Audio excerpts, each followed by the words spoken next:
Good morning nga pala mga kanukis. Ako nga pala si Jojo Simo TV. So, kadalasan talaga yung mga vlog ko is pang naked hill or yung pang gimpaul.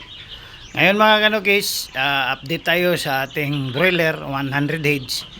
So, magpapalit tayo ng beddings mga kanukis. Kasi basa na masyado para maiwasan natin yung ammonia. So pag yung ammonia kasi malalanghap nila, lalong lalo na kulog. Yan, kulog.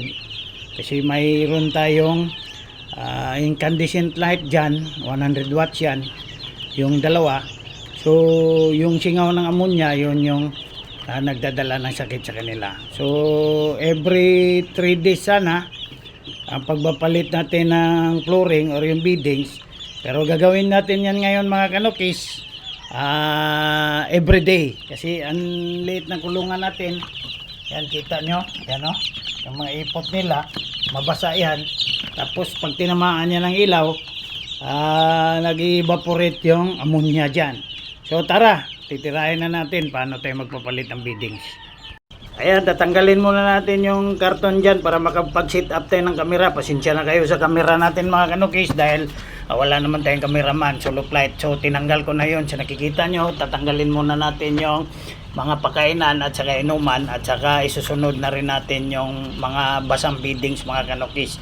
So magpapalit sana tayo ng karton at saka newspaper. Pero hindi talaga kakayanin mga kanukis, nababasa talaga yung beddings. So wala pang half hour or half day, basang-basa na. So kaya nababasa din yung balahibo nila at nilalamig sila. Kahit nagaano katama yung suga natin, yung ilaw natin, di talaga kakasya mga kanukis.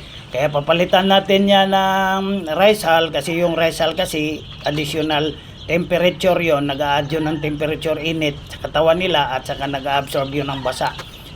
Sa ganung paraan mga kanukis, mamimaintain natin yung temperatura sa loob. Oh yeah. So ayan na mga kanukis, natanggal na natin yung anong tawag dito, yung sapin natin, yung newspaper.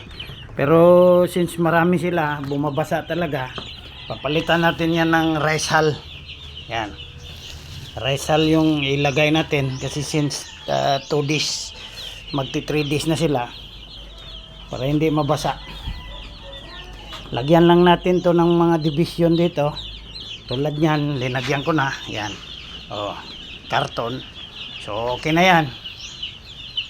So maglalagay tayo ng, yan, lalagyan natin yan dito.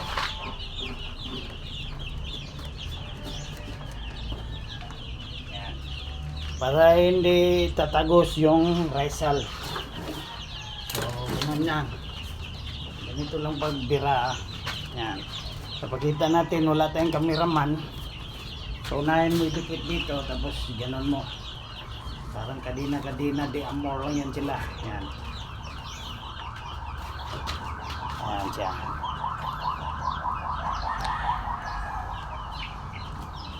Yan. Ganda, marami talagang karton mga kanukis. Para maganda yung tirada. Yan. So dito, lagyan natin yung isa dito. Yan, di natatagos yung rice hull dyan.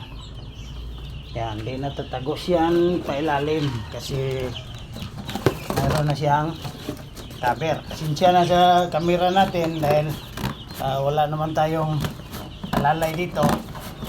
So, ganun lang.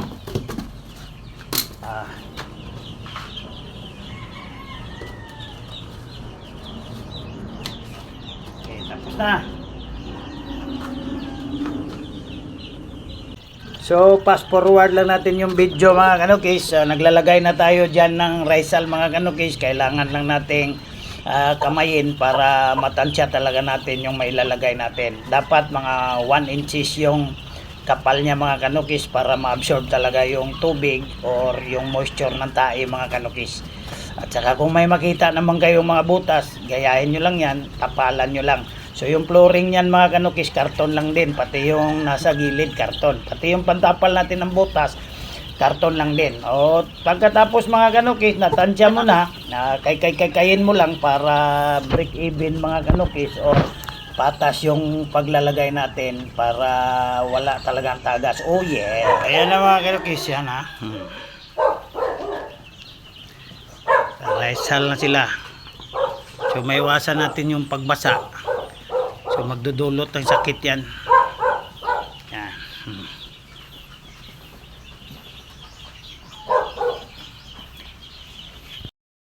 So ayan na mga kanukis, nakapalit na tayo ng beadings. Ayan na sila. So bali tatlong painuman sa tatlong feeder. So pinalitan natin ng beadings kasi nanghihina sila pag nababasa. 130 heads to. So kaya talaga nilang basain yung buong kulungan. So pag walang rice hull, so yung rice hull okay na. Yan na yung pagpapalit natin. So linagyan lang natin ng karton. Yan. Yung mga inuman at saka yung kainan. Okay. Sana na makapulot kayo ng diskarte dito sa ating video. Oh yeah.